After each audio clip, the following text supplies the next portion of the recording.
to this week's Three Legs, Four Wheels F1 podcast. It's Paul here with... Sean. Chris.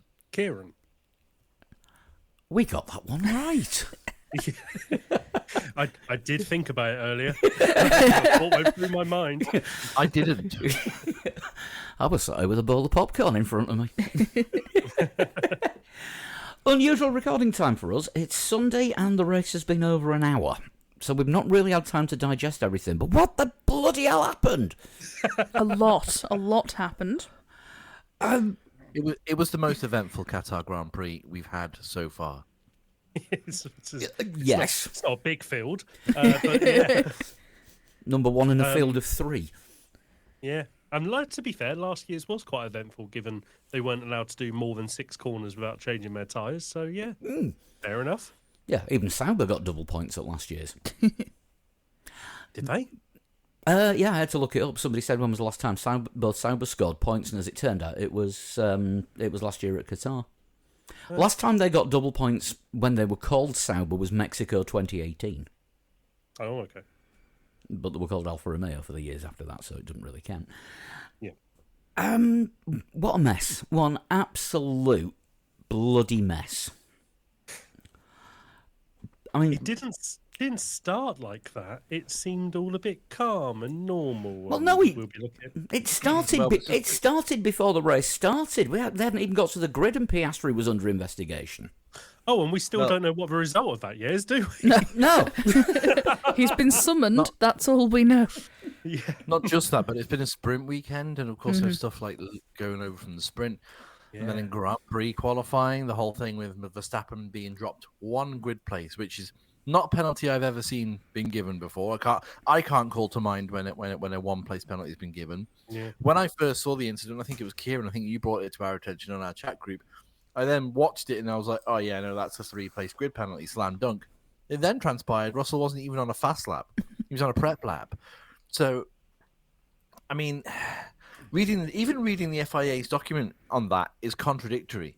Because it's just like, well, they were both on the prep laps, but also Max was looking in his mirrors the whole time, so he knew where George was. It's like, yeah, but they're jostling for position to start their quick laps. So obviously Max is going to try and keep George behind him because he wants prime space for, getting his fast lap in. And to me, it didn't make sense to give Max Verstappen a 1-place grid drop. They may as well just not bothered. Well, yeah, if they felt it was on safety grounds, and it should have been a 3-place grid drop. Yeah, but it was in the lead by turn 1, so it didn't actually make any difference whatsoever. No. It does set a bit of a dangerous precedent, though, if you can now get done for being too slow if both cars are on not fast lap. I was going to say a cool-down lap, but, a build-up lap. Because, yeah, I think the other thing... Oh, go on, sorry. Well, all I'd really say is that happens quite a lot, and eventually people go... it wasn't on a quick lap, so it doesn't matter. And that's it. It moves on. But so also... what you... Sorry, carry on. Sorry, all I was going to say is all what you can do now is basically you can see a slow car in front, slam on the accelerator pedal, then only just dodge the car in front and go, oh, they held me up. It makes the rule a bit more, harder to police. Yeah, it was the Delta, wasn't it? It was the Delta that you said that all the drivers had agreed to, and Max was well outside that Delta, and that's what brought him to the penalty. But right. I mean, are we going to start penalising 1 grid place for everyone who's? Yeah. Was the penalty for the Delta, or was it for the fact that he was driving unnecessarily slowly, in inverted commas, in front of George Russell? Because either way, I don't think that penalty should have been given. Yes. One of them. Yeah. It's listening to the radio as well, the onboard with Max, where his race engineer is sort of trying to explain to him, like, George is pushing, but not pushing, but on a slow... And, like, they can't quite figure out what's going on in that moment. But they've got a lot to keep their eyes on, haven't they? Yeah, as gotcha. Well as, Yeah. Other people on track, as well as, their own prep lap, making sure all the temperatures and everything is okay and the whole car is working before your driver's happy enough to push. So they've got a lot to think about. So again, I don't think it was warranted, and I don't think it was applied properly either. I mean, it's been one of those weekends. I mean, this whole thing kicked off with the new, well, I say new, non-starter F2 race director being fired, which meant that Rui Marquez, I've got his name right, haven't I? Yes. Yeah, this week's F1 race director was having to do all the F2 sessions as well, and it was an F1 sprint weekend on his on his first week in the F1 job. Completely overworked, probably tired. When they were saying, Simon on the Sky coverage afterwards was saying, making this sort of grand point about it, I did think, well, would I really be that tired if I had to do that much? But that's not me. I'm not in that situation. They probably are quite tired. I can't compare it, so I don't blame him if he's a little bit knackered from all of that. And chances are, with him being an FIA high up in F1, he was in Las Vegas last week. Now, I saw Statman on Twitter talking about the amount of jet lag that he's suffering from at the minute. Oh, yeah. Yeah. Because 11 time zones. Yeah. I doubt he's going over on Ben Suleiman's private jet either. I imagine he will be firmly flying Qatar Airways. No, probably first. No, but to give the president of the FIA his proper name, Ben Settblatter. Yeah. From Qatar Airways, though, excellent airline. Just saying.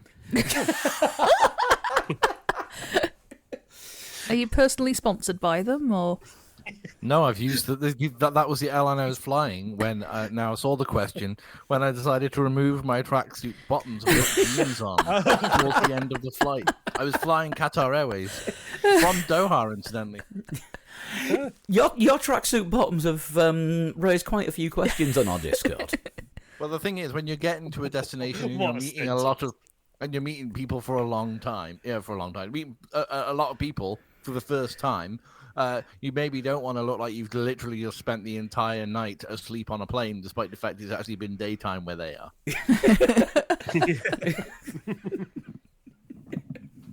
So that's why. There we go. To continue this gripping topic, just go to Discord and search for 3 Legs 4 Wheels and join our server, and you too can join in the Make fun of my tracksuit. Or join in the conversation about plane wear. Now, Sean, we're getting on 2 planes tomorrow. Yes. Any tracksuit plans? I was not planning on taking tracksuit pants on or off. But yeah, we'll see how we go. Yeah, I don't think I'll be taking any tracksuit pants with me. 2 planes? You mean the Isle of Man to Prague is not a common route? It is not. No, we have to spend some time in Manchester, so I've had my shots. Wanted to fly from Leeds, at least then you know you're leaving civilization. Really? Take that, Lancashire. I'm a Yorkshireman. I'm contractually obliged to say it. Right, let's try and delve into this. I'll tell you what. Shall we do the news first? Because there is actually Sunday news. Oh yeah. If you're listening to this on Tuesday, God knows what's happened since then. Congratulations to race winner Valtteri Bottas. Oh, nope, he's just been disqualified and Joe's been reinstated. Esteban Ocon has raced his last for Alpine, apparently. Yeah. So I was just saying before we recorded, I saw a little bit of Ted on this, and I'm sure by the time you're listening to this, you know more than I'm about to tell you. So stick on the kettle, give yourself 2.5 minutes, and then come back when we start talking about the race. But here's what Ted said. Ocon really wants to drive in the Haas? How has it been 8 years and now I've forgotten how to say that name? Haas or Haas? Post Abu Dhabi test. So I imagine Haas might have been involved and might have whispered in his ear saying, you reckon you can have a word with Alpine and see if you can get out of their obligations and all that? So he goes over to Flavio and says, just can I go and race in the post-season test for Haas, could you just rip up my contract the second I get out of the car in Abu Dhabi?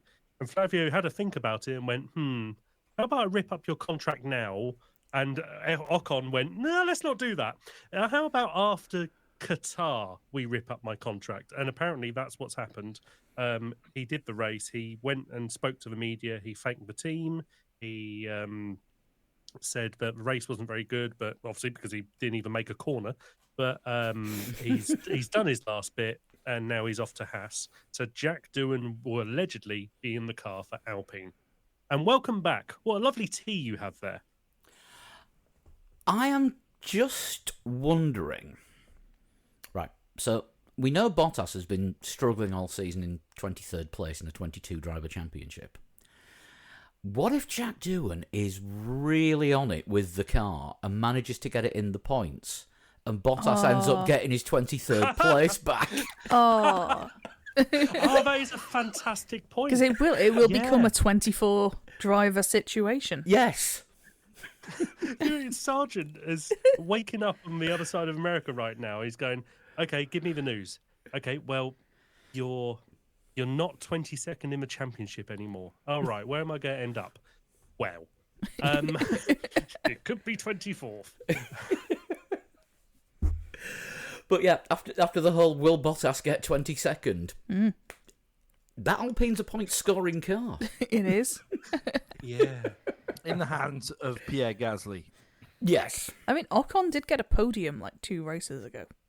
Yeah, that's true. Yeah. I would love to see it. Yeah, absolutely. Although Twitter is already moving on to the next stage after this, because Colapinto has been seen talking to Flavio this weekend. So, filling in the dots, social media has decided that this is Doohan with like 1 race to save his contract for next season. Which sounds wild, but Flavio's involved, so feels like we can't rule it out. Yeah, we can't rule anything out when it comes to Flavio. No. No. Yes, we can. Sensible decisions and celibacy. Again, we can't rule anything out when it comes to Flavio. Are we certain about the celibacy thing? He doesn't scream Oh. a celibacy kind of guy. Oh, this is turning into libel, isn't it? And we'll leave that one there. Don't say Not it. yet. Don't say it, baby. Right. I would say team by team, but let's do the non-finishers individually. Okay. Or in groups, because that was We're going incident by incident. kind of, yeah. So we get turn 1. Ocon, Colapinto, and it was Hulk, wasn't it? Hulkenberg. Yes. Yeah. Yeah, the Hulkenberg continued for another 40 some laps laps. or so. Yeah, I mean, Hulk actually looked like he was trying to avoid running into the back of Albon Who was having his own incident up with ahead. with Lance Stroll. That's how I saw it. I think it was they were sort of 2 separate incidents, I think. It was Albon and Tsunoda down at the first turn, who were having a bit of wiggle-waggle between them. And Hulkenberg was trying to avoid that. And then 4 or 5 corners on, I think, was the Albon Stroll thing. Yep. But yeah, it does seem very strange that Ocon, his braking zone was from very far back. He had a massive gap to brake into. It was just unfortunate that Hulkenberg looked to the left, there was nothing, looked to the left again, and then there's Ocon, and then there's Colapinto trying to avoid it all and gets hit again. I think by the time Colapinto got hit, he was actually off the track, wasn't he? Trying to avoid it. Yeah. And Yeah. Ocon just got shunted sideways right into him. I won't lie, I saw them both, Colapinto and Ocon, off the circuit, and I went, Franco! It was entirely 2 people who you could anticipate might have a first corner situation. For once, it was collar punted. Yeah, he was a passenger. complete passenger. He has been impressive, if not a little bit crashy in his half season that he's done. But you know, and Ocon, as you say, he has form. But once again, passenger couldn't really do an awful lot. Was hit by a spinning Hulkenberg, who somehow carried on, as we say, and was actually running in the points at one point. Yeah. Yeah. Then we get the Lance Stroll thing. Now, Lance Stroll. Right, Chris, I want you to repeat your message on our chat group from before the race. Okay, I said something along the line, because I have to scroll back quite far. Something along the lines of, why is Lance Stroll cheesing on the grid? You're absolutely shite, mate. Get sad quickly. And you got your wish there, young lad. Well, he did get sad, didn't he? I mean, he was told to box to retire the car. And they were like, oh, no, actually, we're going to put some new tyres on because you got a 10-second penalty. So don't worry about that. We'll keep racing. And then a lap or two later, they're like, oh, I've changed our mind again. Actually, you served your penalty. Just retire. There's no point. Yeah. In new. So he goes up the inside of Albon, understeers. Oh, he hits the curb. Don't he touches the curb. Hit the curb, Yeah. yeah. Then understeers into Albon. Mm-hmm. And to be fair to him, he didn't turn around and say, you got me. All right, fair enough. Because he didn't hear anything from Lance Stroll today, I don't think. No. All you heard was, who was it who was going, oh, Aston Martin? Well, It was Guan Yu Zhou. No, that was Guan Yu Zhou behind. Yeah, who was Honestly, right man. behind it. Yeah, honestly, man, this beep in the beep Aston. For the listeners at home, I think that might have been fuck. I think it might have been. I mean, Lance Stroll only had a working radio on lap 1 last week in Vegas. I wonder if it wasn't the radio that's broken down and his pit wall have just switched the radio off because there's no point. Just unplugged it, yeah. Oh, this week they unplugged his mic because they knew what they were going to get. Oh, beached. Well, yeah, I mean, we've discussed that to death, but yeah, the it's We can't. I don't know, We can't. What do you do with Lance Stroll? Because there are younger drivers coming in who are much better than Lance Stroll. There are drivers in the Aston Martin program who are much better than Lance Stroll. I'm just waiting for Kieran to work out that flood means Drogovic. Absolutely. Is Daddy Stroll gonna go? Oh yeah, actually, I think I'll stick with him for another year. I believe we could be world champions, me and Lance, together with this team. No, you absolutely cannot. There's just no way it would ever happen. If you had the fastest car, Stroll would be what Perez is right now. Going off on a little bit of a tangent, but it does actually make sense. You know how we were having the conversation yesterday about U2? Yes, And not the on our band. chat group. Yeah. Not like two people, but yeah, the band. Yes. And I said there's some good stuff on Zeropa. Mm-hmm. One of them is the Lance Stroll song. Daddy's gonna pay for your crashed car. Oh, okay. I thought you meant far away, so close. No, that's Sauber and points. Yeah. Daddy's gonna pay for your crash car. Yeah. No, you're desperately trying to remember it. I don't remember it. I don't know the song. It was for one U2 album my dad never owned on CD. He had bloody Pop. For some reason, he bought Pop. He was the one. Owns Europa. Yes, it was him. He listened to Discotheque on Capital 95.8 and went, that might be an album I'll buy. Why? I don't know. Anyway, sorry. But anyway, yeah. When is Lawrence Stroll gonna? Yeah. I'm so sorry. I just realised I mixed that entire album. You mixed that entire album. Yeah. Have a look. Oh shit! Yeah, mixed by Flood. Ah. Yeah. I'd like to know what you were on while you were doing that. If one, how it came out sounding like that, and two, you don't remember. I was 9.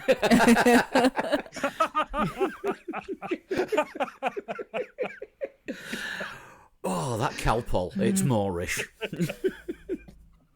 That would be a very Bono thing, though, wouldn't it? He's going to go over to a 9-year-old and go, you'll produce our next album.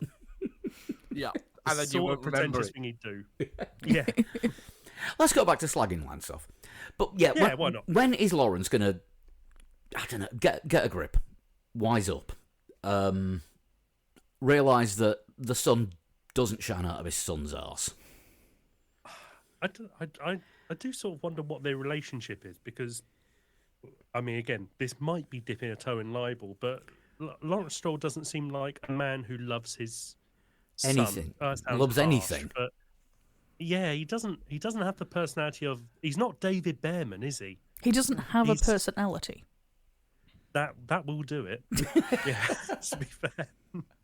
So to buy a whole team, Aston Martin, who this week were in the news with massive profit warnings again for the third time in as many years, to buy a team, sink his son into it, buy, Daddy, I want Vettel. Okay, here's Vettel. Daddy, I'm bored of Vettel. I want Alonso. Okay, here's Alonso, son. You know, it doesn't add up, but clearly something is there which says, yes, we want to keep Lance Stroll happy. Why, I don't know. He hasn't scored points in the last 9 races, I think, now, excluding sprints. Something like that. Yeah, it's... I mean, they are hemorrhaging points and money on repairs. And it's... They're only just... Where are they? 5th in the championship, aren't they? And they're ahead of Haas. Oh, no, Alpine it is now. Isn't it? Alpine, Yeah. Alpine after that race, yeah. the new revitalised Alpine.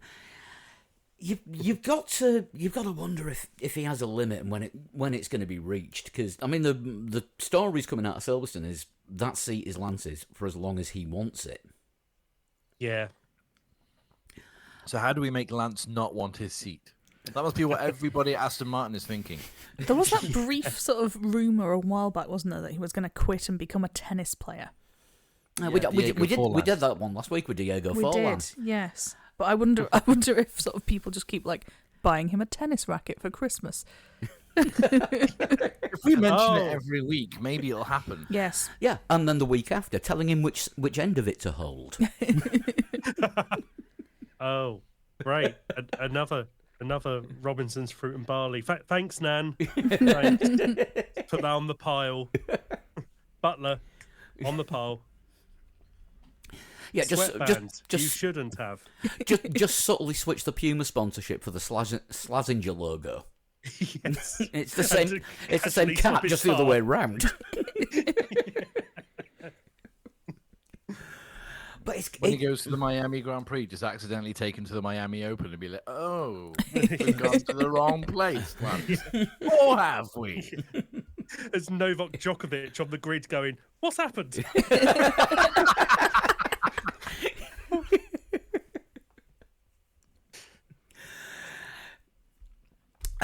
Right. Try and move on to team by team, because I think we've dealt with all of the lap one. Fuckery. Well, that's lap 1, but then we have a couple of other non-finishes, don't we? Yes. We did have a lap 0 incident, but I guess this is we come back to Lewis in team by team. But Lewis jumped the start. Yes. Yes, you noticed that before it even appeared on TV. Yes, you did, Kieran, yeah. I missed it, and then when they watched the replay, I was like, no, Kieran was right. Lewis Hamilton jumps the start. And Jane, if you're listening to this, I have to apologise that for the first 30 seconds, I missed everything else going on in Grand Prix because I was going, Lewis, jump start. You jump start. Sorry, what happened? Sorry, jump start. Oh, Max is leading. And also pre-race Piastri, which of course, was, as we alluded to before, overtaking people going into the pits, which there is a solid white line which you're not supposed to go over, and he kind of did. Well, yeah, it kind of balanced out the universe from the start of the sprint race, because Perez managed to get overtaken coming out of the pits. Oh, God. Right. Oh, of course. We haven't done the sprint race. Yes. Yeah, So the light went green. and neither he did just neither sat did there and Perez. I think he was having a nap. The light went green, and he checked his mirrors to see if it was safe to pull away. Like, I mean, I don't know what's It's like going you're pulling on. out of a parking space in the car park. Where's the indicator? There's an indicator somewhere. No, downshift, no. Reverse, no. Windscreen wipers. Hey, don't. The last time I went go-karting, every time on the first sort of 5 or 6 laps, when I went to brake for a corner, I was reaching for my downshift paddle. wondering why I wasn't slowing down enough. I do wonder, and again, I don't think it's been answered what he was doing yet. I haven't seen anything. I haven't read anything answering what he was actually doing. My theory, I could be wrong, is that he got to the end of the pit lane. The light was red. He saw Colapinto rock up just as the light was going green. He spent too long looking at Colapinto to see if he was going to do him. That the light went green and Colapinto did him. A masterclass in what? Not only that, but they pitted Perez halfway through the sprint to try a new front wing, and he came out of the pits. Was it just behind Zhou Guanyu? Just behind. That sounds about right. And Zhou finished, Guanyu pulled away from him. and finished not just behind.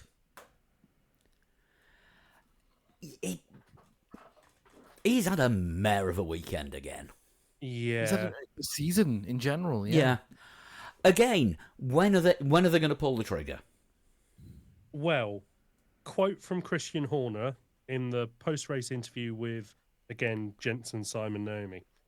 They're going to support... Well, this isn't a quote. This is a summary. Near enough.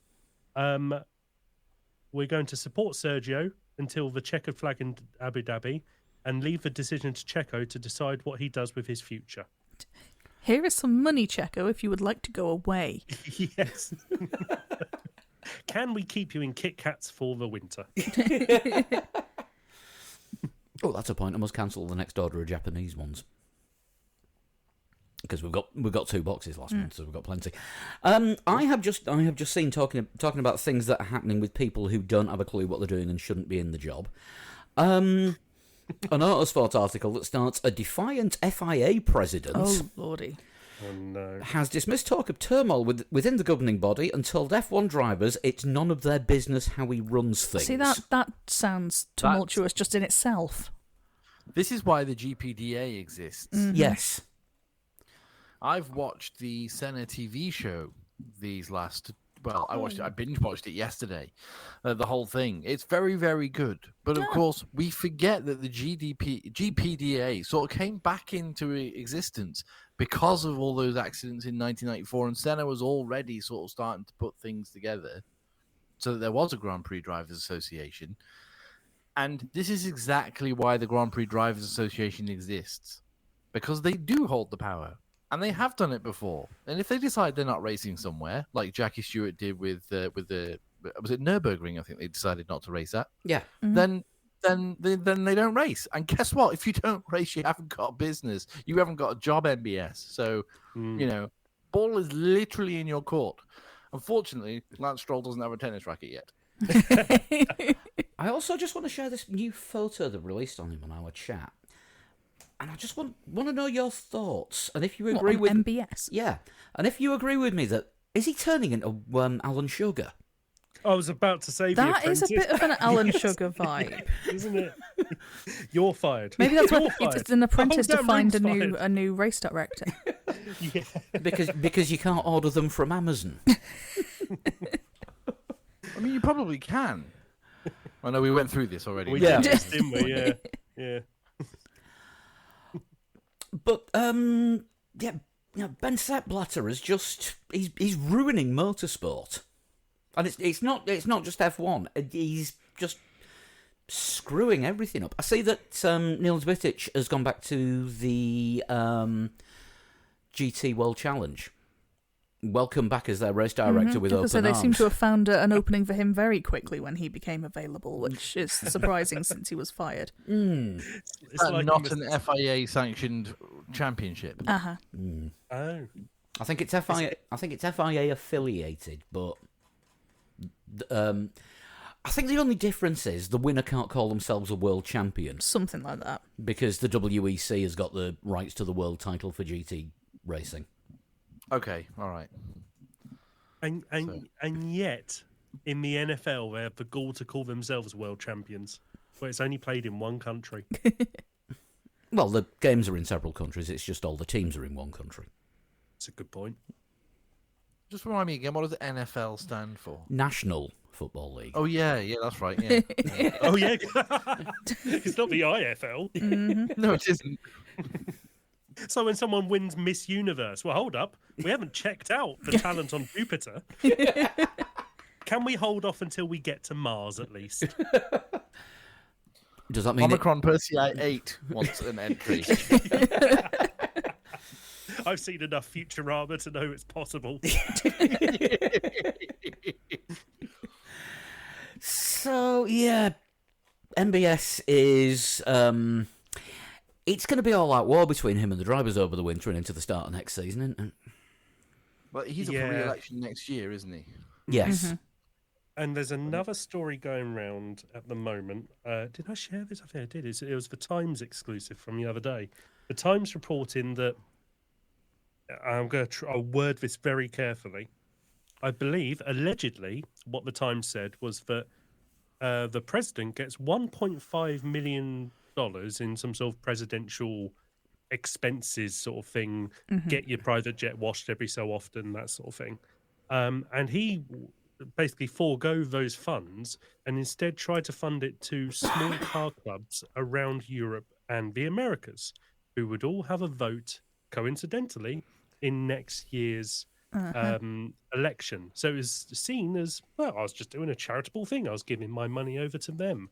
However, it does sound a bit like bribery. You could say, allegedly, you could say that. I'm not saying that. I wouldn't say that, but someone else might. And this is why I keep calling him Mohammed Ben Seppler. It is very FIFA, isn't it? Yes. Yeah. I mean, George Russell did ask where all their money was going, didn't he? Yeah. And I think basically the answer he's got is mind your own business. George Russell has started swearing a lot more since the swearing ban came in, which is a kind of low-key protest that I'm very appreciative of. And like I said before, a low-key protest is fine. And you know, George has said, as late even this weekend, you know, some consistency and clarity within the FIA would be great. But because we don't have that consistency and clarity, that's why we're not making any progress. And I was like, oh, okay, well, I mean, that literally is a shot fired by George Russell. So for MBS to say that it's none of the driver's business, you know, how I run things. No, actually, it is. Mm-hmm. It absolutely is. That's like saying, no, it's not the team's business how I run things. No, it is. It is. It absolutely is. I mean, this is... I'm old, and even I only vaguely remember this because it happened sort of around about 1980, 1981 when Jean-Marie Balestre was in charge of, at the time, FISA, which was the sporting arm of the FIA that eventually merged into the FIA. And basically, the drivers and constructors were all in agreement that F1 was being run absolutely terribly, and they wanted out. Did things like stop turning up to the mandatory driver briefings, even ended up staging one of their own races. Now, we had the threat of a breakaway championship about 20 years ago. 2009, and then even sooner than that, 2009, Kieran's correct. That's alluded to in the Brawn GP documentary. And I think we could be heading to that state again.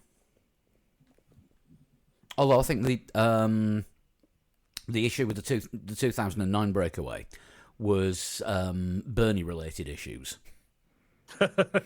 You surprised me. But then again, Bernie was second in charge at the FIA, and Max Mosley, who was in charge at the FIA, was second in charge of Formula One. We said this the other week. And nobody knew whose hand was in whose pocket. Yeah. But we could be heading this way again between Formula One in its more or less entirety and the FIA. Because, I mean, the whole Andretti Cadillac situation. FIA said, yes, fine, you can race in F1. F1 said, well, it's actually our choice. No, you can't. And the niggling started there, I think. Yeah, big time. And Formula One is the FIA's biggest money spinner. I think it brings in more than any other series that they run. Yeah. Oh, that's very harsh to Formula E. They contributed literally tens of pounds this year. Oh yeah, that starts next weekend anyway. So the FIA really do they want to kill the goose? No, absolutely not.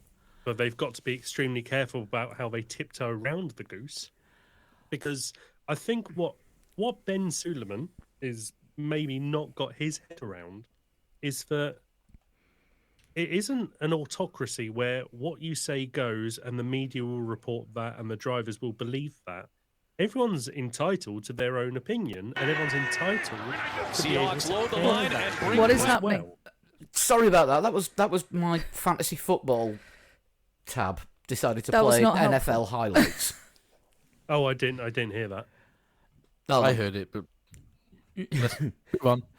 Oh, well, yeah. Oh, yeah. They've got faces in front of the media that they think the media are just going to accept, but it's not the case. And I think what he's probably learned in the last 2 weeks with all these sackings, with Tim Meyer, with Jeanette Tan, with Niels Vittage, is that the media sort of have a they sort of have a voice in dictating how well you're respected or not. And there's one brilliant bit just post race from Scott Mitchell Malm, who tweeted, and I will get the tweet up. He is of the race, isn't he? He's a Yes. Scott Mitchell mum. Yeah. And has he now deleted it? Oh, that's upsetting. Ooh, what did he say? Quick. It was something along the lines of, and again, Mr. Mitchell Malm, if you're listening to this, please don't sue. But it was something along the lines of, no,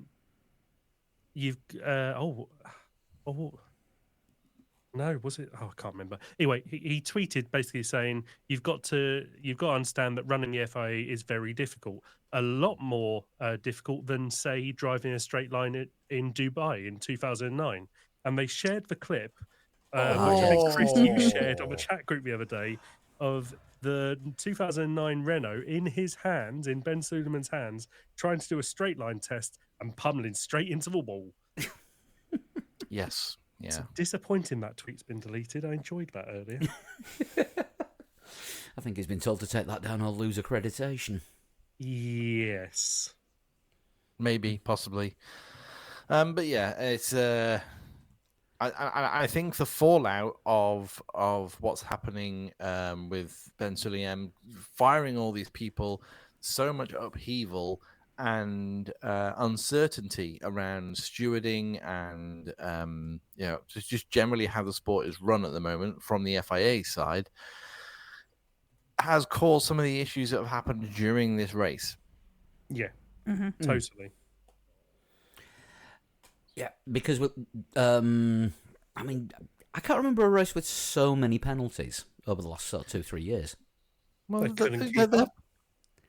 been a lot of penalties in other races, and it's difficult to bring them to mind right away. But with so many different penalties. Yeah, so the big incident really was, so we've talked about Hamilton jumping the start, and okay, Hamilton jumps the start, that's a penalty. Mm-hmm. And he got given, I think, was it 10-second penalty he got for that? So they had to stop for 10 seconds when Hamilton took his pit stop. But the big thing that happened was is that Albon's mirror came off his car, didn't it, on the main straight? Yeah. And sat on the main straight, being tended under single yellow, double yellow. No, it's fine. It's a green flag. No, actually, it's a single yellow. Mm-hmm. No, we best have double wave yellows out there again. And then it took, I think it was 6 laps that was on the floor for, including after Valtteri Bottas hit it. And then we had 2 punctures. Carlos Sainz and Lewis Hamilton both picked up punctures. They didn't throw the safety car until after both of those drivers had made it all the way around, pitted, and then got out at the back of the field. Especially Lewis Hamilton. I think Lewis Hamilton was plumb last when he left the pits. And then they threw the safety car. Like, what's going on? Like, if there's something on the track that needs gaining, and there's not a gap in the cars to do it, you throw a virtual safety car if someone's got to go on the track for a start. And if you need to create that gap, then you throw a safety car. You could not have run the rest of that race, the 20-something laps that was left in that race, with that sector under a yellow flag or double waved yellow, because like it was in the DRS zone. That's where most people were going to pass into turn one. Yeah, Yeah, absolutely. So especially with it being the only DRS zone on the track as well. it shouldn't exactly, and it shouldn't have been up for discussion or even for contemplation. I don't understand why the decision wasn't just made straight away by now. It's difficult to know race director and steward. I'm pretty sure the race director decides. I was going to say That would be is a race director that, one, yeah. that is race Yeah. control that the race director is in charge of, and they're the ones who decide when the safety car comes out. when The- flags and yeah. safety Yeah. cars, Yeah, etc. are deployed. the stewards are purely there to judge rule infringements. Yeah. So race control should have thrown the safety car or a virtual safety car, or even both. Start with the virtual and then throw a full if the virtual can't clear it. Yeah. And it was just So a slow. complete mess. So it shouldn't have been up for contemplation. It shouldn't have been in consideration. It should have been, that's on the circuit there. Okay, I can see that. We should throw a virtual safety car. Is there a space available on the circuit for anyone to go and pick it up? No, there isn't. Okay, we need to throw a full safety car so we've got a big enough gap then for everybody to do that. That should have been the paramount thing, not, well, we don't want to give anyone an advantage here by the pit stopping, so we'll just keep it on the yellows until everybody's made their minds up what they're doing. And, make sure everybody gets their pit stops in under racing speed. And, okay, so Hamilton's just come out of the pits. And, I think half the field, let's throw the safety car now. Utterly pointless. Completely pointless. Because you've had 2 punctures, which I have seen as well. I think a virtual stat man actually said it could be coincidence, but 34 laps was the maximum that those tyres had been run at Qatar. And the punctures both occurred on lap 35. So, I mean... could be coincidence, but who knows? Oh, that's when the tread was Yeah. at its thinnest, so it was more it was easier to puncture it Yeah. by running over debris. Once Say, Bottas had shattered say it, and it was broken everywhere. glass and carbon fibre. Yeah, but everybody's, the argument is, well, it could have been done under yellow because, it was in good visibility. Well, clearly not. Bottas didn't see it, did he? I don't know if Bottas hadn't just got bored of the situation, so decided, right, I'll run over it. That'll give him something else to think about. Bottas the caretaker, I Yes. think I put on our thread. Yes. I mean, he's got the sensible moustache of a caretaker. Maybe he What's thought he next? was just going to sort of... Caretaking. The outwash of his car would just sort of blow it to the side. You need to have a fast car to have outwash. It's true. Yeah, it was just an absolute shit show from It was, yeah. from false start to finish. Yeah. And then obviously the Lando Norris thing, which has caused some people to find hilarious and some people to be incredibly angry over.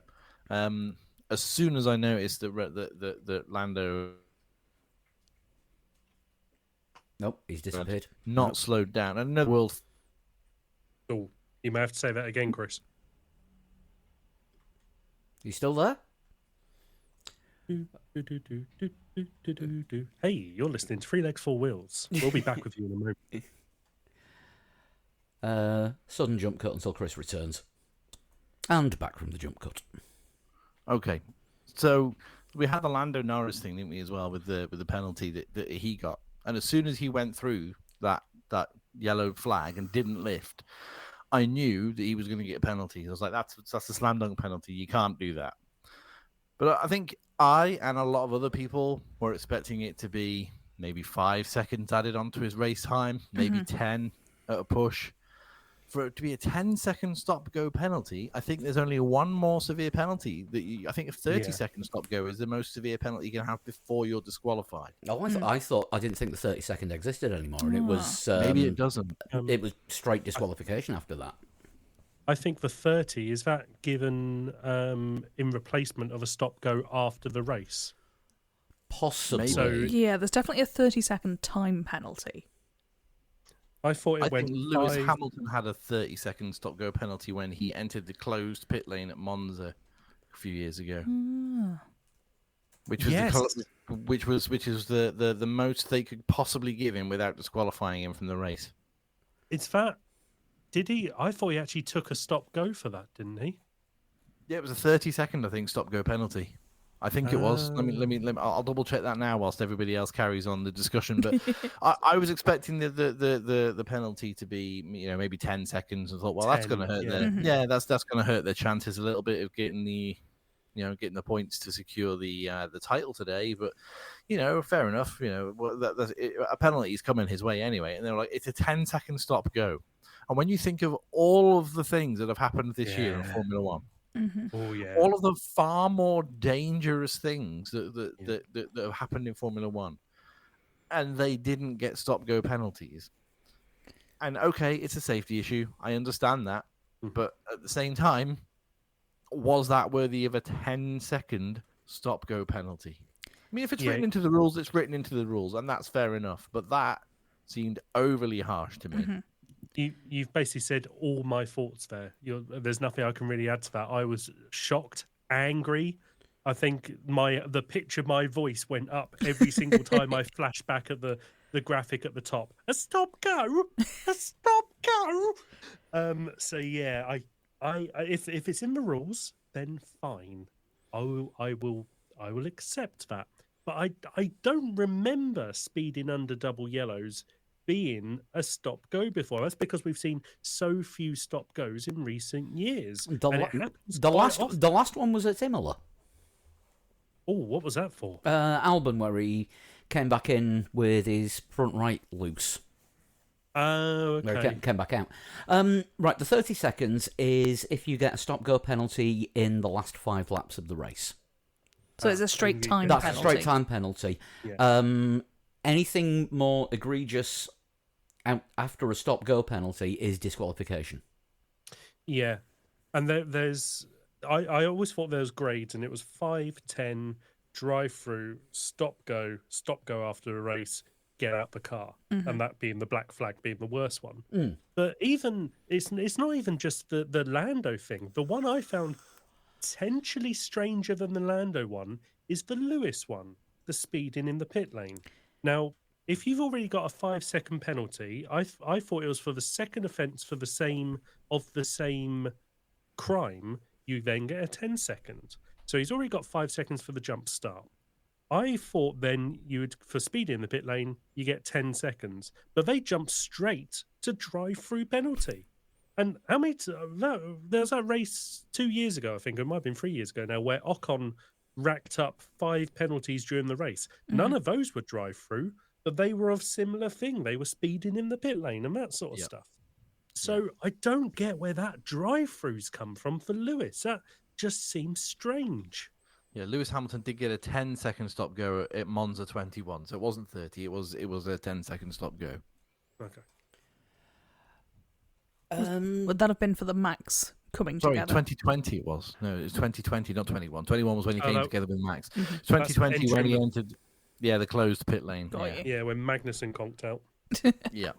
And the Magnussen, the only reason they had to stick out a full safety car and shut the pit lane is because the gap where the car is meant to go for reversing it into that gap, the stewards had put out a picnic table. And they had to move the picnic table out the way to put Kevin Magnussen's car behind the barrier. To erecting it, going, nah, don't worry, no one will conk out here. We'll be fine. Well, that has to go slowly. Time for a jump cut with a bit of a difference. I just want to take a moment to share something exciting with you all. Why I decided to become a brand ambassador for Magic Mind. If you've been listening to the show for a while, you'll know that I'm usually all over the place, and I'm trying to find things to help me sort of stay focused, optimise my time, and feel generally better while I've been going through everything that life's been thrown at me. And this is where Magic Mind comes in. It's this incredible little mental performance shot packed with adaptogens, nootropics, and natural ingredients. Sounds like a mouthful, but they are designed to help you feel energised and focused without relying too heavily on caffeine. So it's not an energy drink. It's more of a tool for long-term mental clarity and calm productivity to get you into a flow state. And it's been a bit of a game changer for me. Working in IT as my main job, I relied heavily on coffee. And that was great for a little perk up, but the caffeine crash is one of the worst parts of the day, usually mid-afternoon.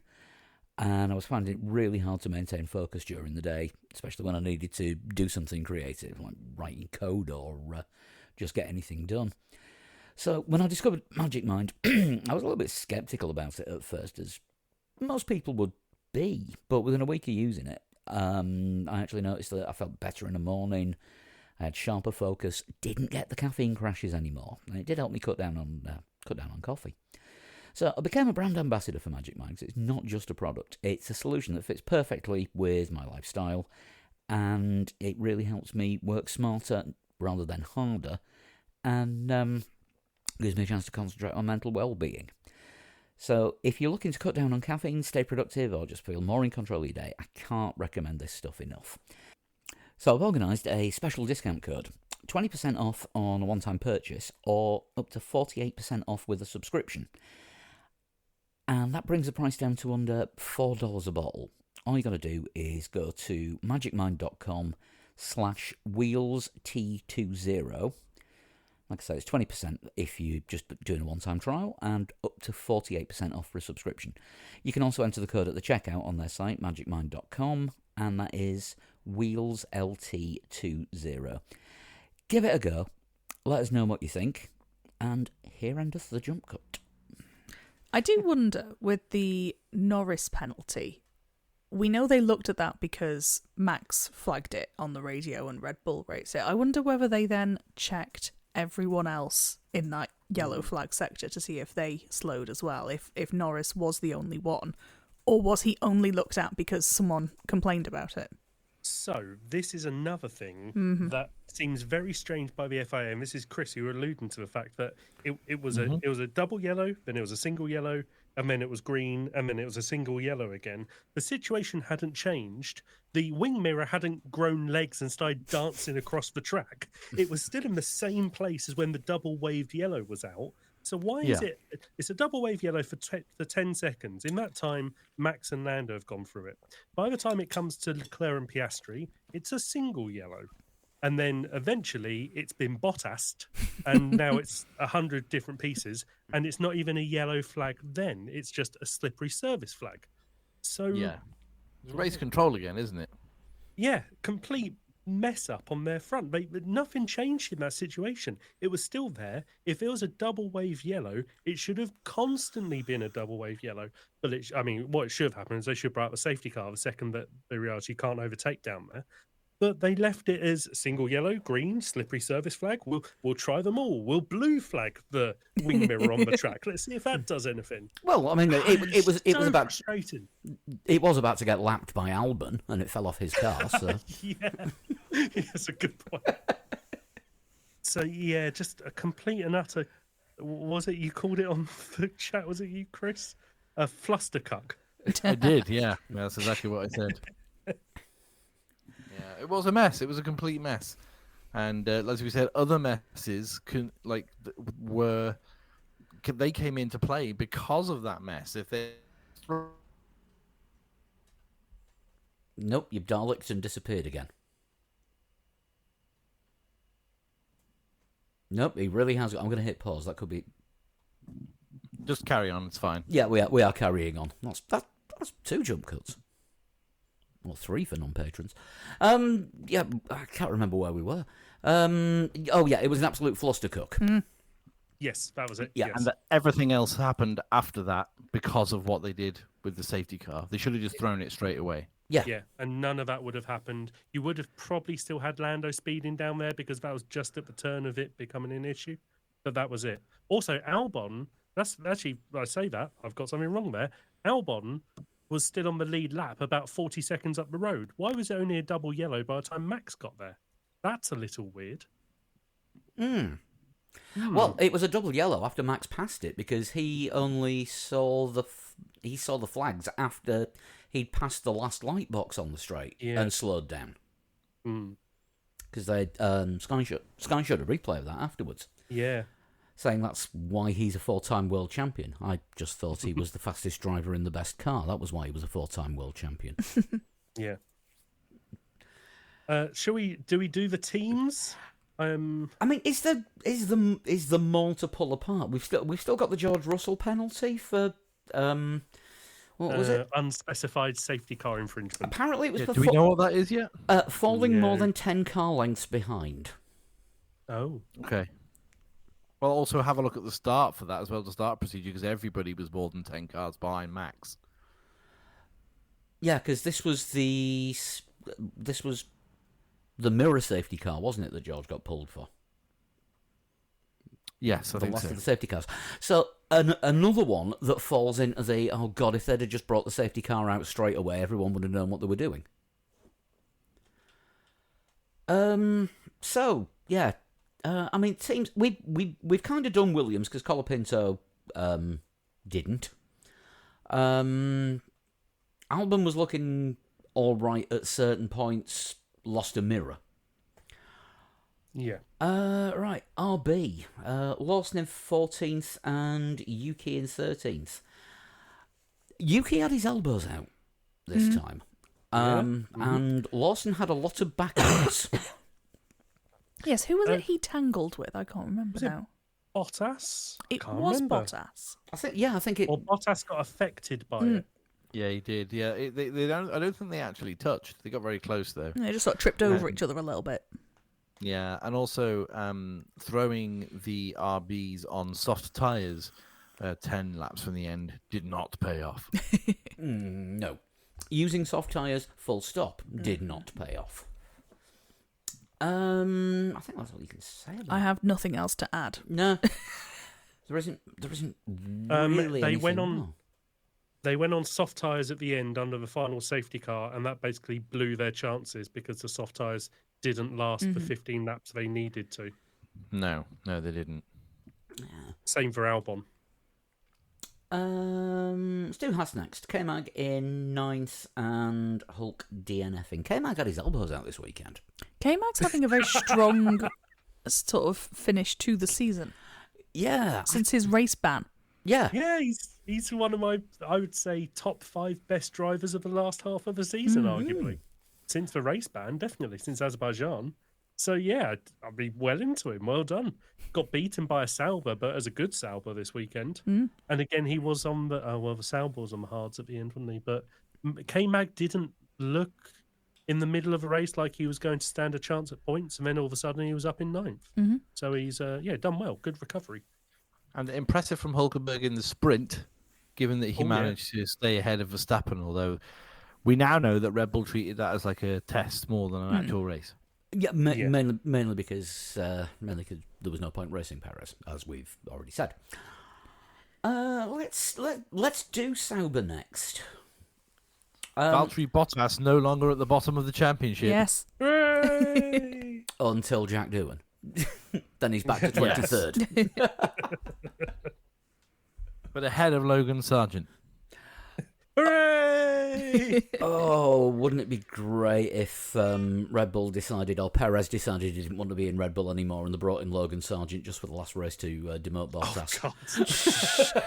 Dick Bottas. I mean, Ted Kravitz was saying on one of his notebooks this weekend that Helmut Marko does not like Bottas. That's according to Bottas. But that feels like an extreme reaction to not liking Bottas. Yeah. But it also feels like a not extreme thing for Helmut Marko to actually. Oh no, you can't rule it out. You can't to rule it actually out. do. It is not enough to beat you. I need to destroy you, essentially, is the attitude there. Guan Yu Zhou as well moves above Liam Lawson in the points. Hooray! Just by dint of getting points. Liam Lawson has points, but yes. But Sauber didn't have any They until did not. today. I did have a Guan Yu show. 8. Yeah. 4 points, 4 big boys. Yeah. And driver of the day. Driver of the day. Yeah. Which Crofty and Jensen, if you're watching the Sky coverage, actually gave a round of applause to in the commentary box. Yes, So we should applaud that. Oh, we should. Okay. I mean, Okay. he drove a really good race, and the car hasn't looked better all season. Apparently they're running a new front wing, which is a trial for next year. And, I mean, this could be spoiler alert. It might not suck. Good news for Hulkenberg. Yeah. Potentially, yeah. Yeah. and honourable Bortoletto, mention. but he had enough of his own problems today. Yes. Oh yes, he very much did. Yeah, very much so. An honourable mention as well. I know if we want to move on to the next team, Aston Martin, Fernando Alonso. Because he wasn't happy. Through all the complaining. I mean, he was complaining about the speed on the straights for the second year. Do we have to go through this every time? So he started. I don't know if anybody noticed, but after he complained about that, he started weaving on the straights, so he wasn't actually going in a straight line. Ah, maybe that's the secret. Well, he said I did see that. No longer in a straight line. He said the car was starting to turn, so it hadn't been turning before, and Lance complained about the car not turning. I thought that was the Mercedes. Oh, was it the Mercedes? That was, Lewis was turning and George was not turning. Although Lance was complaining about something with the steering, but he probably knackered it. I keep hitting cars. That's you, Lance. But yeah, Alonso was definitely complaining about being down on speed. God, he was complaining about the straights. He was the speed on the straight. yeah. But then... I'm so looking forward to him with Honda Power again next year. Is it next year or is it another year? 26, I think, isn't it? Can't remember. Could be, yes. Martin. But then he managed to hold his own against Russell just pre-safety car when Russell pitted and ended up behind Alonso and all that. So, yeah, Alonso's done very well there in the Aston Martin, given they had no straight line speed. When Russell had the pit stop from hell. Yes. 7 seconds because of the right rear. I was watching... Ain't a cherry and you soon adore. Yeah, but they got it right first time. It took 3 goes to get that one off. That's a good point, yeah. Yeah, it wasn't the finest and sleekest pit stop ever that Mercedes have had.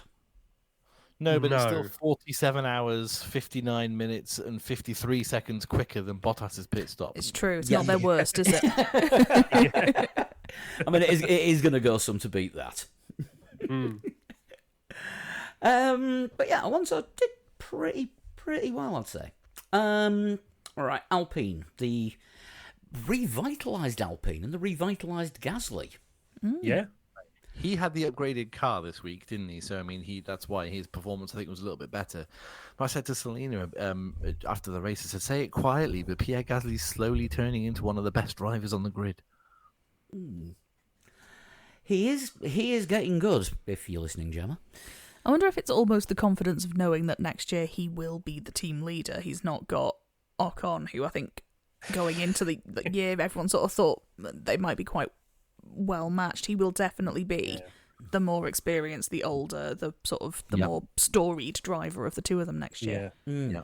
I'm sort of glad that their relationship has ended in the nice story arc of getting a double podium in Brazil, because essentially they don't like each other. It's very well documented they don't like each other. And then in their final double point scoring occasion at the team, they get second and third together. They're arm in arm. They're really happy. They give you an interview. It's all very nice.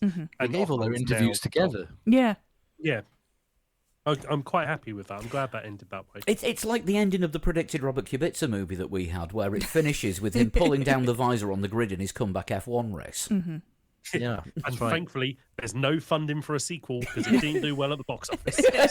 No, but that's the Let's thing do about a that. sequel. That was the story, though, wasn't it? The story Yeah, was the absolutely. comeback. We had a listener as well who, like, halfway through the season was like, "How's your Kubica comeback movie going, Chris?" I'm like, "Well, it finished at the beginning of the first race." It was a good time to pick up the ball and go home. While we're on the subject of upgraded cars and just circling back to Williams, did I read that right? That they had to get a front wing from their heritage department? Oh, Yes, wow. I That's did. amazing. I mean, they've been They- through a few, haven't they? So that would make sense. They Not got on the just blower that. to Dickie Stanford, didn't they? And say, "Can we have one of our old front wings?" Not just that, but Mercedes apparently sold them a rear suspension setup for Las Vegas to make sure they could have both cars on the grid. Wow. Oh my God. And still, with all of that, James Vowser said he's going to have to go back to Doralton Capital and borrow $20 million just to get through the winter, basically. Jesus. So, yeah, slightly strange times at Williams. the Williams crisis days are back. Hooray! Yeah. Well, not hooray, but you know, Yeah, here yeah, we go again. With a bung. Right, we'll do Mercedes now. Yeah. So there's George was on pole yesterday. No, that's not right. Who was on pole for the sprint race? Lando. Right. Okay. So George did well in the sprint, but couldn't get past Piastri in the sprint. He's done well today, given the circumstances. I'd argue not very well. He started on pole. He went down to third. The whole thing with the qualifying and we've covered that off already. I will read out the quote which has just been given to. I've lost it, haven't I? You got the quote there, Paul, at all that Max has given to Dutch media? He has lost all respect for George Russell for trying to screw him over in the stewards' room after their after their qualifying issues. Yeah. I've lost all respect for George. He's always polite in front of the cameras, but in person he's completely different. I don't want anything to do with him. Interesting. And then George said, I was expecting a crash with Max, but ultimately we made it easy for him because both Lewis and I made a terrible start. It's one way of looking at it. Yeah. Max also said, I've been in that meeting room many times in my life and my career with people that I've raced, and I've never seen someone trying to screw someone over that hard. I don't know why. I have it in my head they have not sort of history, but I definitely have got the impression they don't get on before. I think this possibly goes back to when Albon was at Red Bull, and Albon and George are good friends. Yeah. I think George sort of came out and gave Red Bull and Max a bit of a dressing down about the way Albon was being treated. Yes, I remember he did, and I think that must have it pissed Yoss off. Yes, I seem to remember up until then I'd sort of assumed George, Albon, Lando, Max were all sort of one little collective, and it's like, oh no, they are not. No. And then was it Azerbaijan a couple of years ago in a sprint race where Max was having an argument with George. George walked off, and Max called him a dickhead. Yes, that rings a bell. Yeah. That does ring a bell. Funnily enough, I only watched a YouTube compilation with that very clip on earlier today. Yeah. So but then they go and play paddle and things together. So I don't know, a bit weird, a bit strange. But they're not friends anymore. Friendship over. I don't like you. Stay away from me. So they're now going to be best of frenemies or something. Similar to Pierre Gasly and Esteban Ocon, they do share an ex, which is Nick de Vries' girlfriend. Not girlfriend, sister. Don't confuse those two. Jesus Christ. Welcome to the... Share a sister? No. Yes, they share a sister, Nick de Vries' sister. But not exclusively at the same time. No. Let me get this straight. So hang on a second. So Pierre Gasly, Yes. Esteban Ocon, and Nick de Vries are brothers and sisters. Yes. I think that's what I got from it as well. Moving away from getting sued, because we don't have a lawyer at the moment. Oh, and Lewis had a bad race. He wanted to keep retiring the car, and he wasn't allowed to. That's Lewis. Yeah. Yeah. And then they told him to retire and then didn't. Yeah, I think, honestly, it's a sad end to Lewis at Mercedes, isn't it, really? Let's be honest, because I mean, so much success, so much, brilliance across the years with Lewis and Mercedes together. It's era-defining, much like Max and Red Bull is at the moment. But then, to sort of... Just to get to the point where you're like, I can't wait for the winter. Somebody hurry up. Yeah, it's been a really sort of down demeanour from him the last couple of weeks, hasn't it? I think ever since they said they won't let him leave early because he's got a sponsor obligation on the day of the post-season test. Jensen was sort of indicating that there might be a potential that he would leave before Abu Dhabi, but it doesn't seem like it's on any real ground. Well, yeah, I think Jensen was just sort of talking about how down he was, wasn't he? I don't think he was sort of... I didn't get the impression it was any kind of like insider info from Jensen. Yeah. I mean, the last time I saw a driver this low, we're going back to when Mansell announced his retirement after driving the Ferrari. And he said he was done with Formula One. That was it. He was finished. He was retiring. He was never coming back. And re-signed for Williams. Yeah. Yeah, that Lewis and that car have not got on this year. I mean, one minute he's saying, oh, it's not there, maybe I'm not there. And then, I've still got lots to give. Yeah, he says he knows that he can still do it, but for some reason he can't push that car any harder than it will go. That's what basically he was. The summary of, I think that might have been a race article as well. That was the summary of what he said after qualifying on Saturday, I think.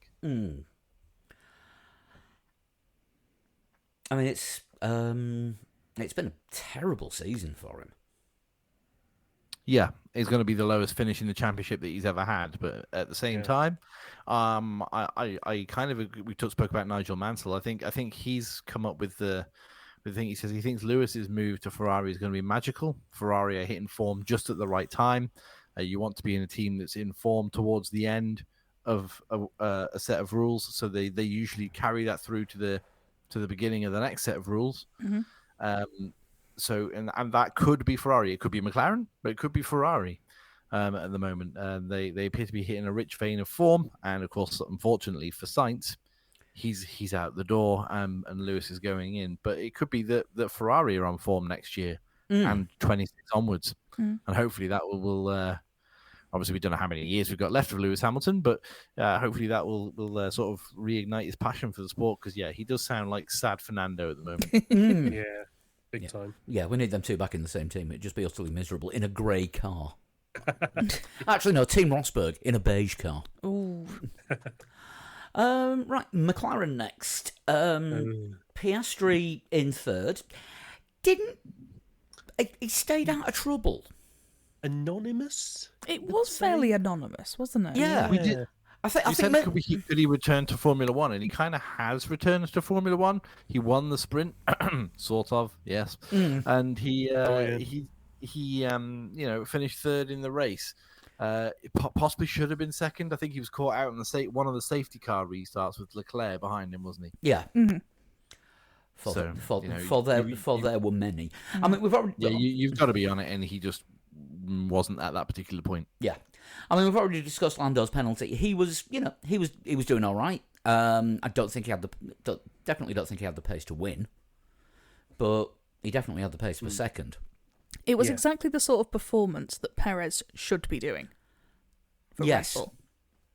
Yes. Yeah. Agreed. Yeah. Completely. Rather than qualifying last and randomly spinning it. Did Perez get hit, or did he just spin? He just spun. No. Yeah, something went wrong with the car, to be fair. and to it's Look, through when it. we come to Red Bull, I'll have a look to see what the quote is. Yeah, something went wrong with the back of his car because his rear wheels just locked. And then when he tried to drive out of it, he couldn't. He didn't have the drive in the car, and that's when he came on and said, "Look, I've lost drive." So I don't know what made him. It sounds like a gearbox locking or something, or a diff just seizing up. But even still, if it's going to happen, it's going to happen to Perez, isn't it? Yeah. Webber's luck, I think we've called it in the past. Yeah, although a lot of the time this season it's just been Perez not being able to handle the car or trying too hard. Or at least that's what I think. Not trying. Yeah. Sometimes not trying, sometimes trying too hard and making a mess of it, because you can try too hard. Right, Ferrari. Leclerc getting second and Sainz getting sixth. Again, they managed to stay out of trouble. For the most not part. really. The puncture, Sainz had quite a lot of trouble, didn't he? Yeah, well, Leclerc stayed out of trouble. Yes, of course, it was Sainz that was the other puncture from the exploding mirror. Again, I don't think there was nothing about them that was going to challenge the top step. No. It was looking like the potential for a good battle between Ferrari, Russell, and Lando. And if we'd have got longer periods of racing earlier on, I think we might have seen that. Maybe, but we do have to say, in the bigger picture, when you zoom out of all of this and the madness and the penalties, etc., and you look at Leclerc finishing where he finished, and Sainz finishing where he did, a great recovery after having that puncture, that Leclerc is only 8 points now behind Lando in the championship, and Ferrari closed the points gap to McLaren at a circuit where they didn't think they would be able to. This was bona fide McLaren territory, and it was bound to be all set for McLaren to win that constructors championship today, and they didn't. But talking of winning championships, friend of the podcast Abby Pulling, this season's F1 Academy champion. Yes. Yeah. It was Congratulations, Abby Pulling. Congratulations, and please come back on the show, and you can bring Alice with you as well if you want. Yeah, sadly didn't get to race this morning because of the Porsche Cup. Because for the second... That was a hell of an accident. For the second day on the trot, the same set of barriers had to be repaired and replaced because of a Porsche driver causing... Well, yesterday it was only a delay to F1 Academy and everything else. And today, the cancellation of F1 Academy and a delay to the F2 race. They wrecked them. Yeah, they literally just put the interlocking concrete blocks in front of the accident. So we'll look at that later. Yeah, rip the Armco to shreds, apparently. Yeah, it's completely in tatters. So when anyone asks the question, what are the barriers to advancing in motorsport? And so usually the one with a Porsche in it. I quite like that one. It was good. Carrera Cup. So that leaves, doesn't it, in terms of the Constructors' Championship going into Abu Dhabi next weekend. Ferrari, is it 21 points, I think, behind McLaren? It's 21. Red Bull are now mathematically eliminated as of today. Ferrari are on 619 and McLaren are on 640. Oh, sorry to interrupt. Kieran has had an issue and is now stuck backstage. We'll re-add Kieran to the stage. Hello. Hey. Hello. Not entirely sure what happened there. I could hear it all though. So right. Yeah, that's what happened to me when I disappeared. I could hear it all too. Yeah. Gonna have to find new bloody communication software again. We'll trial some over the winter. So yes, Ferrari on 619, McLaren on 640. And like you say, Chris, in the Drivers' Championship, Leclerc is in with a shout of taking second. He is. I don't know if that's testament to Ferrari's resilience and them just being very quiet about getting good results, or whether that just is testament to how much McLaren dropped the ball when they had it. I think it's probably a little of both, actually, isn't it? I'm just looking back. 1, 2... I mean, Leclerc's won a couple of races this year. Yes. I think he's won 3, hasn't he? think so. Singapore... Not Las Vegas. He won Singapore, he won Monza, he won Monaco, I want to say. Not Singapore. What am I saying? That's bollocks. What did he win? Right, Leclerc has equalled or outscored Lando's points total in 5 of the last 8 weekends, taking the sprints into account as well. Yeah. Yeah, so he's being caught. I don't know how much second place in the drivers is going to matter to Lando.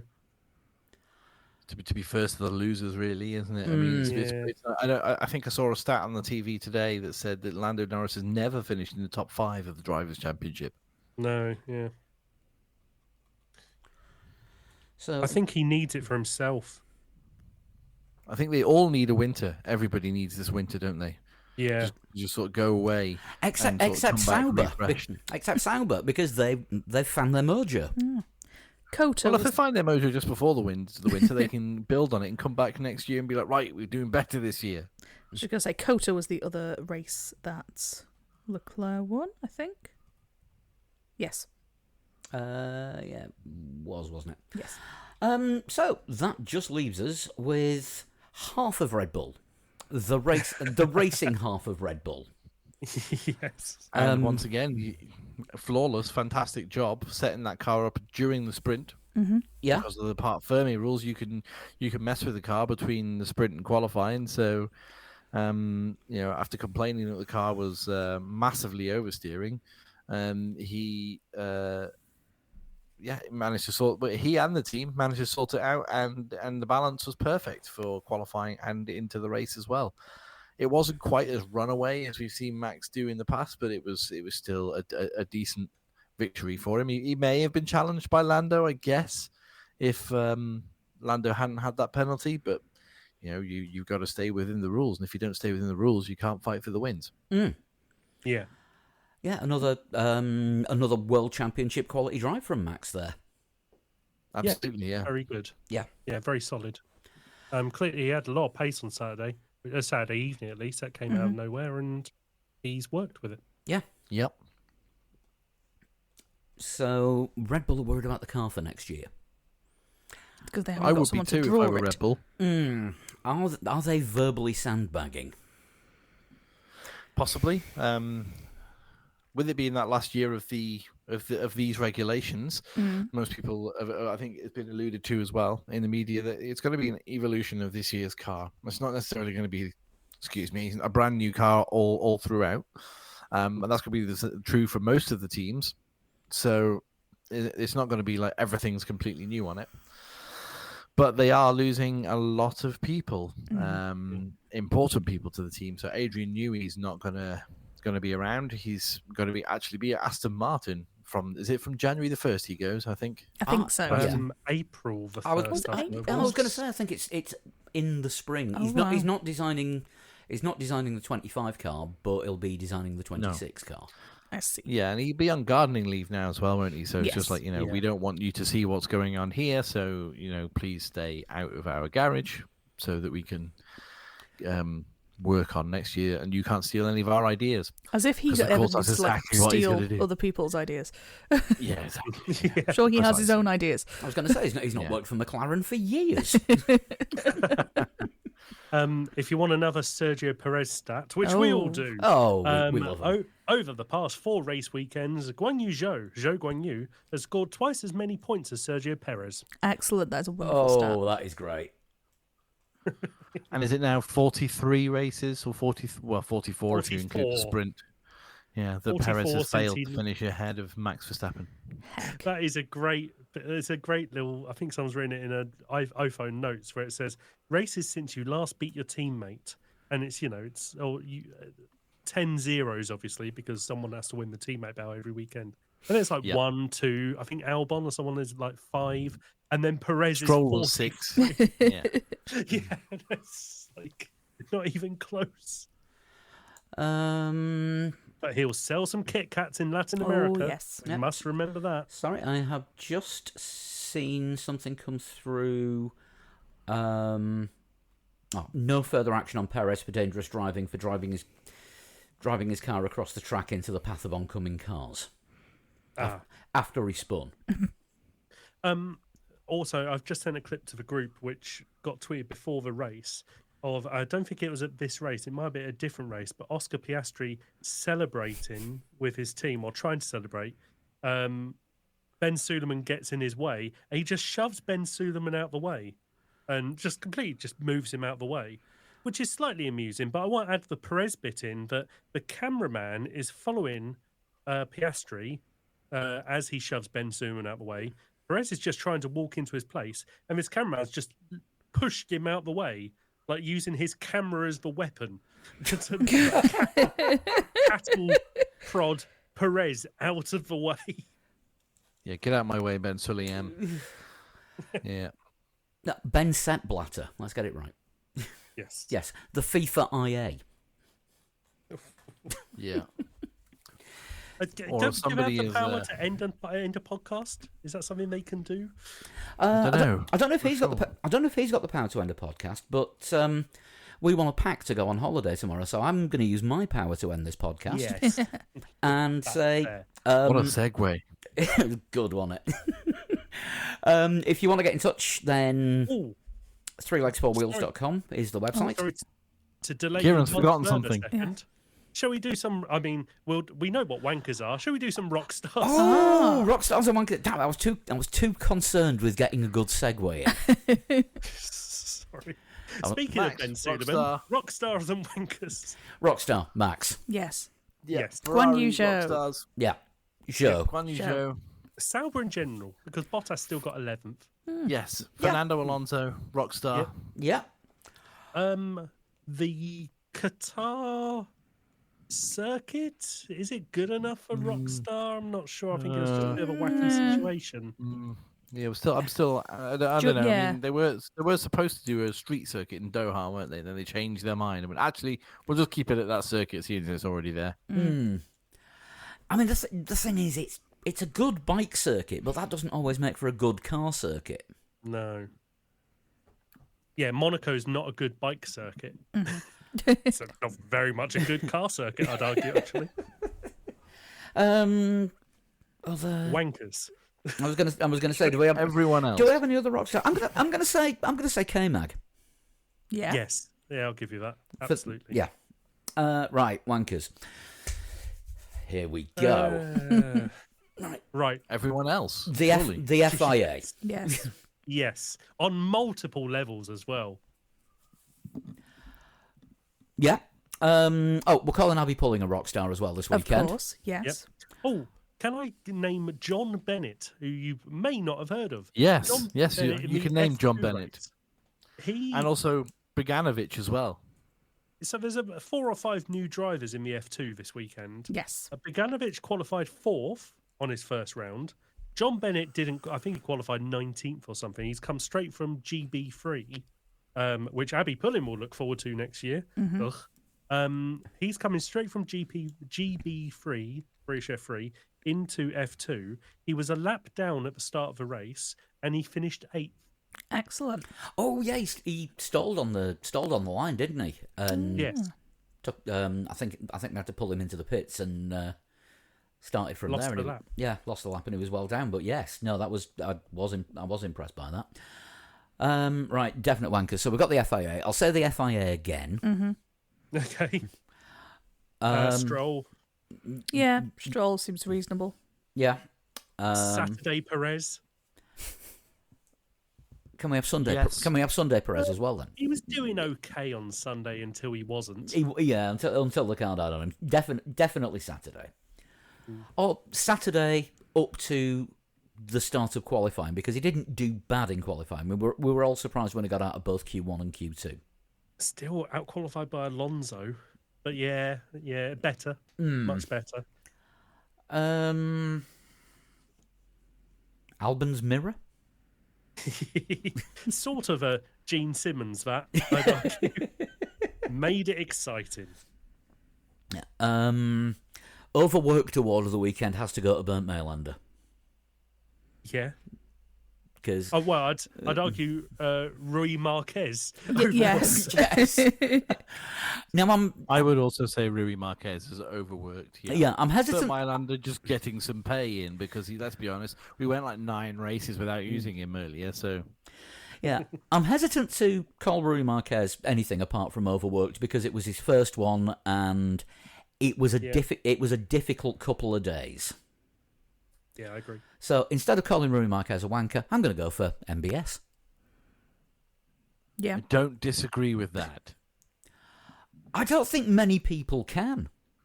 And I'll tell you what, if he wants to find out how we decide who the rock stars and wankers are, he can mind his own business. It's not up to him how we run our podcast. Exactly. However, if he wants to become a Patreon, he's welcome. And if you want to become a Patreon, all you need to do is go to patreon.com/3legs4wheels. Oh, God, that was smooth. Tell them MBS. Other ways of getting in touch, there's a website, 3legs4wheels.com. You can put your predictions in for Abu Dhabi already next weekend, last race of the season.